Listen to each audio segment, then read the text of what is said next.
Sir मी तुम्हाला एक गोष्ट सुचवू का? साय नको राहूच. बोल. नको जाऊ दे. घाण सवय लागली ना तुला असं काहीतरी खरकट बोलायचं मग नका नाही नको राहू दे वगैरे मग कशाला बोलते बोलूच नको ना. बरं बोलते मग. तुम्ही भारती मॅडमशी बोलून पोलीस प्रोटेक्शनसाठी अप्लाय करावा असं मला वाटतं. हे बघा हे असं बघता तुम्ही माझ्याकडे म्हणून मी काही बोलत नाही.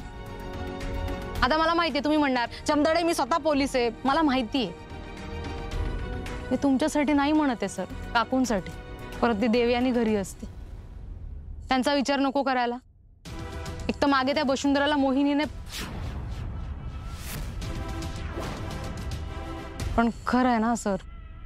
बरोबर आहे तुझं. मला तुम्हाला हर्ट नाही करायचंय सर. नाही अरे खरंच म्हणतोय बरोबर आहे तुझं. माझ्या आयुष्यात जे काही घडले ते सत्य आहे ना. आणि माझ्या आयुष्यात हे जे काही चढ उतार आहेत ना त्यामुळे एक बेस्ट गोष्ट काय घडली आहे माहिती आहे माझ्या आयुष्यात. जेवढ्या काही बायका आहेत ना माझ्या म्हणून मी ज्यांना आपलं समजतो शर्मिला असू दे वसुंधरा असू दे तू असू दे देवयानी असू दे या नुसत्या बायका नाही वागणी आहेत वागणी. ठरवलं ना तर टरा टरा फाडून खाऊन टाकतील मला सांगणार पण नाही आणि वर ढेकर देतील. मला खात्री आहे जमदाडे मी असो किंवा नसो पण माझ्या आयुष्यातली प्रत्येक स्त्री स्वतःला प्रोटेक्ट करू शकते.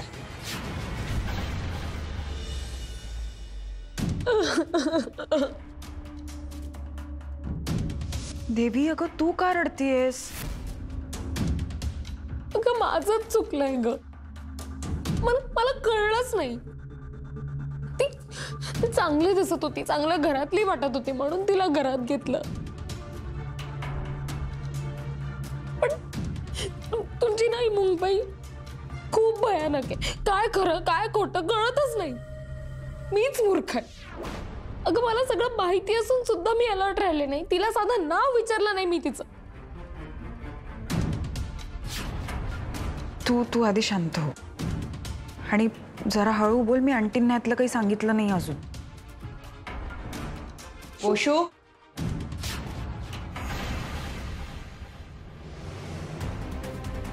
मला का नाही सांगितलं? नाही आंटी ते मी सांगणार होते. आता मी सहज बोलत होतो. वशू माझ्याशी खोटं बोलू नको. मी तुमचं सगळं बोलणं ऐकलंय. मला कळलंय की ती मोहिनी ह्या घरात येऊन गेली. माझा प्रश्न इतकाच आहे की मला का नाही काही सांगितलं.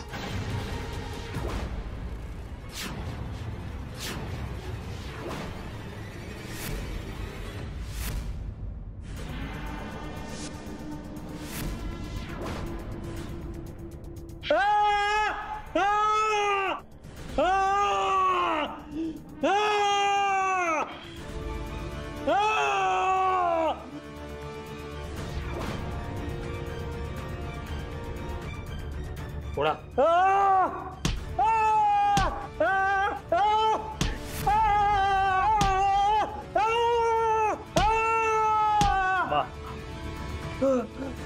माल कैसे मिला तेरे होटल में? बता, तेरे होटल में चावल के साथ माल फ्री मिलता है क्या? बता। मुझे नहीं मालूम साहब, सच में मुझे नहीं मालूम। फिर माल कैसे आया? हाँ साले, इतनी सिक्योरिटी को ठोक लगा के माल कैसे लाया? मैंने नहीं लाया साहब, मैंने नहीं लाया। तो कौन लाया? कैसे लाया? नहीं मालूम, नहीं मालूम। मतलब तेरे होटल में माल की खेती है कि बड़ी शेफ की जगह लोगों को माल देता है तू? बोल थोड़ा।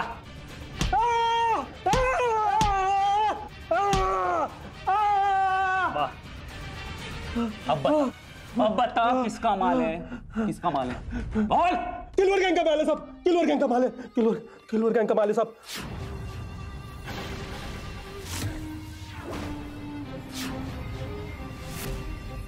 तेरे को मालूम नहीं किलवर गया चक्की पीसने? वो किलवर गैंग अलग था साहब, ये किलवर गैंग अलग है साहब। कौन बोला तेरे को? कौन बोला तेरे को? मैं खुद मिला हूं साहब किलवर गैंग से। और इस बार किलवर एक औरत है साहब।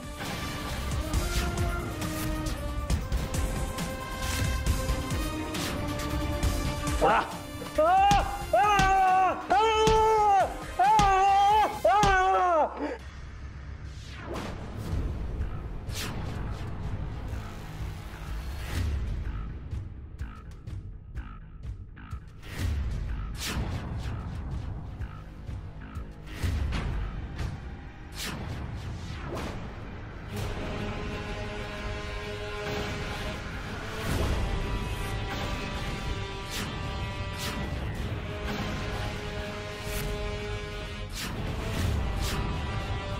आत्या पिस्तूल आंटी हे का कर्तृत्ववान पोलीस ऑफिसरची आई आहे मी, जीवाला धोका असणारच.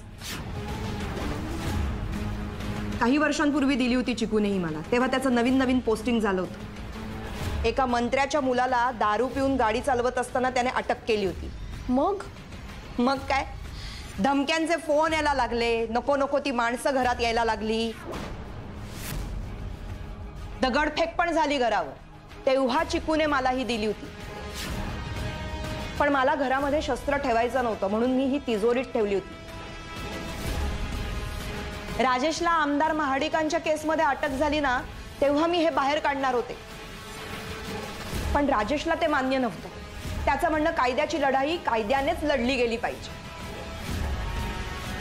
पण आता तोच कायदा झुगारून देऊन ही मोहिनी माझ्या घरापर्यंत पोचली. आता जोपर्यंत तिला शिक्षा होत नाही ना, तोपर्यंत ही पिस्तूल बाहेरच राहणार.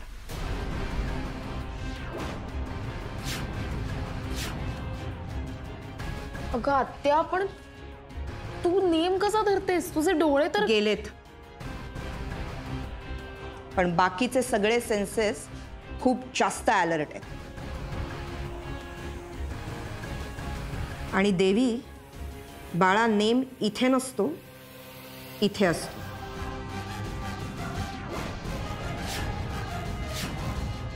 आंटी तुम्ही ना ग्रेट आहात खरंच. चिकूने सांगितलं होतं मला एकदा, ती श्रद्धा मिरजकर म्हणाली होती, जेव्हा वासराच्या जीवावर बेततं ना, तेव्हा गाय पण वाघीण होते.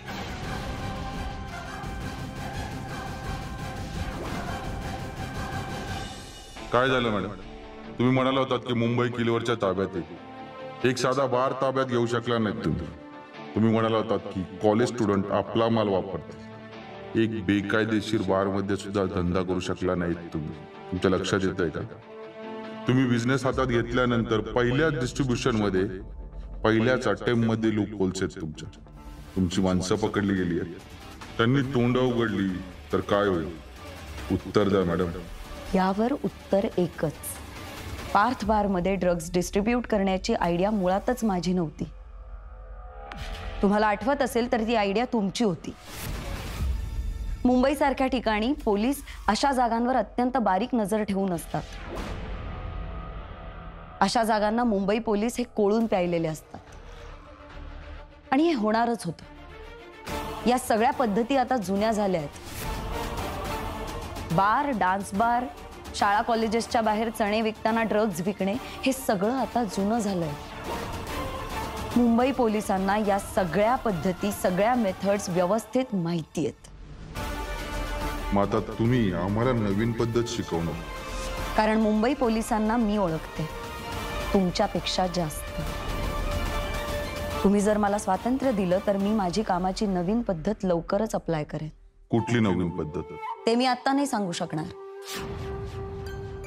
मॅडम तुम्ही कुणाशी बोलताय कळतंय ना? हो, चांगलंच कळतंय. पण तुम्ही माझ्या बोलण्याच्या पद्धतीपेक्षा माझ्या कामाची पद्धत बघा.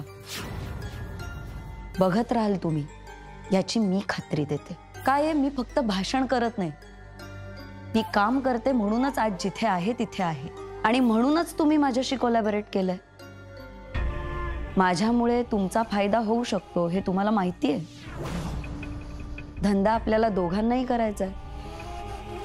त्यामुळे दरवेळी माझ्याशी धाकदपटशा करू नका.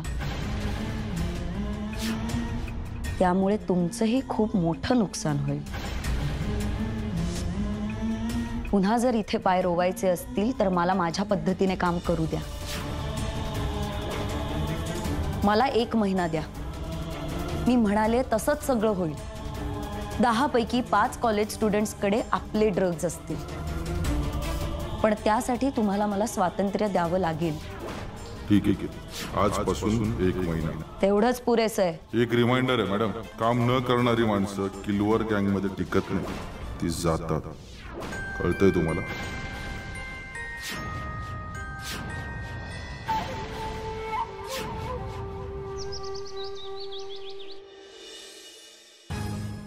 सीसीटीव्ही फुटेजमध्ये क्लिअर कट दिसते मोहिनी. म्हणजे शांतपणे चालत चालत ती घरात गेली, मग मध्ये अर्धा तास जातो आणि जितक्या शांतपणे गेली तितक्याच शांतपणे घरातून बाहेर निघून जाते. जवळ तिच्या एक छोटीशी बॅग, कानात हेडफोन्स, गॉगल. तिच्याकडे बघून असं वाटतं ना की एवढं निवांत. म्हणजे देवाने जर हे फुटेज बघितलं ना तर देवाला सुद्धा वाटेल की हे आज जाऊन ही बाई हे असलं काहीतरी करून आली. इतकी रिलॅक्स, एकदम रिलॅक्स. म्हणजे ती डिरेक्टली घरी आली रे विजय? कशी एवढी हिंमत आहे त्या बाईमध्ये माहिती नाही मला. तिने जराही विचार नसेल केला का की तू जर घरी असला तर काय होईल, किंवा देवीने तुला फोन करून बोलवलं तर काय होईल? याचाच अर्थ काय, ती प्रॉपर R&D करून आली होती. तिला सगळं माहिती आहे, घरात कोण आहे कोण नाही, कोण कुठे असतं, कुठल्या वेळी कोण घरात असतं. बापरे. घाबरू नकोस तू, डोंट वरी. मला ना ते सगळं परत दिसायला लागलंय विजय. ती अंधारी खोली, खरं सांगते विजय, ते आठवलं ना की पेन जाणवायला लागतं मला. काळजी करू नको, मी आहे ना. बोशू,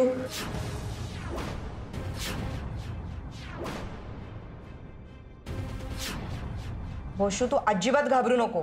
तुझ्या केसालाही धक्का लावू देणार नाही मी तिला. आलंच का तिजोरीतून बाहेर शेवटी? हो.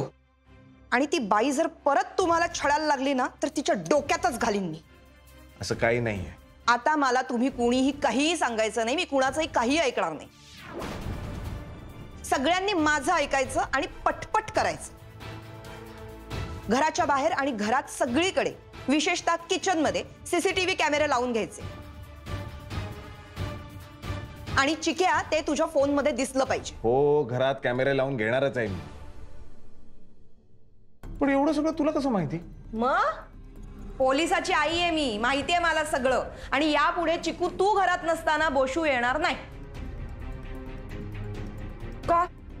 का म्हणजे ती बया येईल ना परत, आणि चिकू नसतानाच येईल. आणि मग तुम्ही घरात एकट्या, देवी पण परत जाणार आहे ना थोड्या दिवसात. मला काय होणार आहे?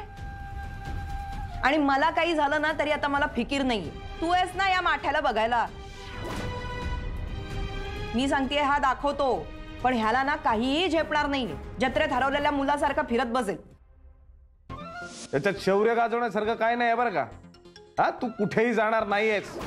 मी तुला सल्ला मागितलेला नाहीये, गप्पा बस. मी बोशूला तिच्या ताब्यात देणार नाहीये. आणि देवीला सुद्धा थोड्या दिवसांनी नाही, उद्याच पाठवतील. का? मी का जायचं? मग काय परत गप्पा मारत बसायचंय तिच्याशी? अगं हडळ आहे ती एक नंबरची. कधी नख्या काढेल आणि रक्त पिल सांगता येणार नाही. अगं ते तेवढ्यापुरतं घाबरले होते ग, आता काही नाही. देवी बाळा, जर तुला हे खूप एक्साइटिंग वगैरे वाटत असेल ना तर असं नाहीये. गपचूप घरी जा. दादा, मी हे सगळं एक्सपिरियन्स केलंय, पण तरी नाही जाणार आहे मी कुठेच. किंवा एक काम करते, आत्याला घेऊन जाते माझ्या बरोबर. आत्या, तू पण चल माझ्या बरोबर देवरुखला. अरे माझा काय मध्येच विषय निघाला? मी नाही जाणार आहे. आणि ह्याला एकट्याला सोडून जाऊ मी? म्हणजे या दोघांनाही रान मोकळं. आंटी, हे काय आता मधूनच तुमचं? आम्हाला रान मोकळं म्हणजे काय? तसंही आमचं रान मोकळंच असतं. 24 तास पैकी 24 तास मी इथेच असते, त्यात 2 ते 4 तास तुम्ही नसता. आणि आम्ही आता काही लहान मुलं आहोत का? म्हणूनच तर लाजच नाहीयेत तुम्हाला. आत्या, हे महत्वाचं आहे का आत्ता? अरे मी जाणार नाहीये चिकू. मी तुला सांगून ठेवते, मी कुठेही जाणार नाहीये. ही आयडिया बेस्ट आहे. तुम्ही जाऊन या, तुम्ही जा तिच्या सोबत. ऐका माझं. आणि हे बघ आत्या, ते बरं पडेल. दादाला उगाच टेन्शन का तू घरी असल्याचं? नाही नाही नाही, मी जाणार नाही. मी कुठेही जाणार नाही. मी मोठी आहे, माझा ऐका. मी जाणार नाहीये. अरे गप्पा बसा.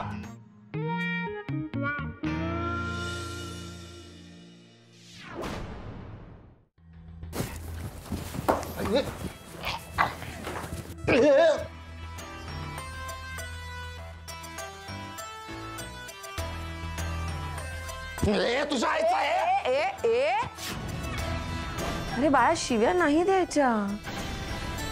शिव्या दिल्यावर काय होतं माहितीये? देवबाप्पा जीभ कापतो, आणि जर देवबाप्पानी जीभ नाही कापली ना, मग मोहिनी कापते. हे होय नाही, तुला काय येड लागलंय का? वेळ लागलं होतं. विजयाच्या प्रेमात आधी मी वेडी होते, आता काही माझ्या समोर त्या विजयचं नाव नाही काढायचं. नुसतीच बडबड आहे तुझी. काम तर काढीचं करत नाहीस. मी बघ, माझं काम व्यवस्थित केलं मी. तू स्वतःचं काम कधी करणार हे सांग. काय करायचं आता? त्या विजयच्या घरी मी गेले होते, ते काय गवत उपटायला गेले होते? घाबरवायला गेली होती माहिती आहे. हा, मग घाबरल्यावर माणूस काय करतो? काय? सगळंच मी सांगायचं. स्वतःचं काढते.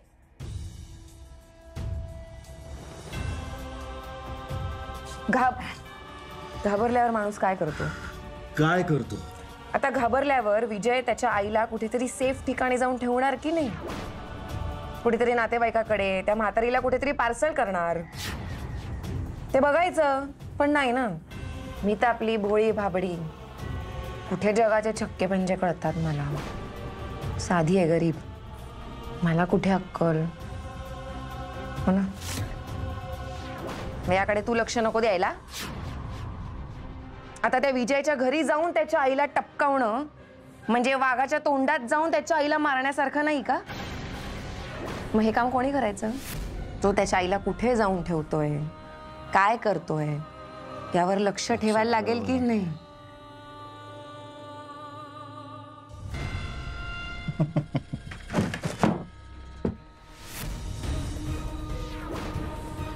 जो भाग आधी नव्हता तो आता आहे. तो आधी पण होता. फक्त जेव्हा तुझ्याशी लग्न केलं ना, तेव्हा तो गहाण ठेवला होता.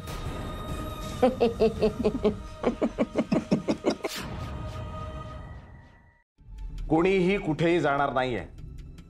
तुम्ही एकतर ना, तुम्ही वाचा वाचा वाचा वाचा बोलायला लागता ना, मग मला सुधरत नाही काही. एक ना धड बाराबारी चिंध्या बोलत असता. आणि हे तर गणितच चुकलंय ना. 3 बायका आणि 1 पुरुष. असं मी काय कसा बोलणार आहे? मी बाजारात बसल्यावर का वाटतं माहितीये? शांत बसा आता. तुम्हाला एक गोष्ट कळत नाहीये की मोहिनी बद्दल आपण जेव्हा विचार करतो ना, तर मोहिनीच्या डोक्यात काय चालू आहे याचा विचार करणं गरजेचं आहे. आपण आपापसात भांडणं गरजेचं नाहीये. हे सोल्युशन देणार नाहीये. तुमची काय चूक म्हणा, कारण मोहिनीच्या डोक्यात नेमकं काय चालू आहे हे जर समजून घ्यायचं असेल तर माणूस एक तर तिच्यासारखा विकृत लागतो किंवा पोलीस तरी लागतो. त्यामुळे मला विचार करू द्या. पहिला मुद्दा, मोहिनीला तुम्हा तिघींना माझ्यापासून लांब करायचंय. करेक्ट. म्हणजे जर माझी ताकद, माझी इमोशनल ताकद, माझं बॅकिंग, माझा बॅकअपच जर लांब केला तर साहजिक आहे मी खचणार. करेक्ट. आणि जेवढं मला वाटतंय ना, वसुंधरा आता तू टार्गेट नसणार आहेस तिचं. शर्मिला, मी तुला घाबरवत नाहीये, पण वसुंधरा नंतर जर मोहिनीचं कोणी टार्गेट असेल तर ती तू आहेस. माझं गट फिलिंग मला सांगतंय. हरकत नाही. जोपर्यंत मी आहे तोपर्यंत असंही तुझ्या केसाला धक्का नाही लागू देणार मी. मला ना आज अचानक ना मला शर्मिला राजेश जी गोष्ट सांगायचा ना ती आठवतीये. तो म्हणायचा ना की समोरच्याला जर आपल्याला घाबरवायचं असेल आणि आपण जर घाबरलो तर मग उपयोग काय? समोरचा जेव्हा आपल्याला घाबरवत असेल त्यावेळी आपण हसायचं, आपण घाबरतच नाही असं दाखवायचं, तर तो आपला विजय असतो. माझ्या नियतीने माझ्यापासून माझे डोळे हिरावून घेतले. नियतीने मला घाबरवण्याचा प्रयत्न केला. आता बघ चिक्या, कसं हसून आयुष्य जगून दाखवतो नियतीला. हेच आणि असंच करूया. कोणीही कुठेही जायची गरज नाही. आपण सगळे इथेच राहूया. मोहिनीला हेच हवंय ना की मी घाबरून तुम्हाला तिघींना पाठवून द्यावं, म्हणजे मी एकटा पडणार. तर नाही, आणि आता तर नाहीच नाही. आता काही झालं तरी वसुंधरा, देवी आणि शर्मिला तुम्ही इथेच राहणार.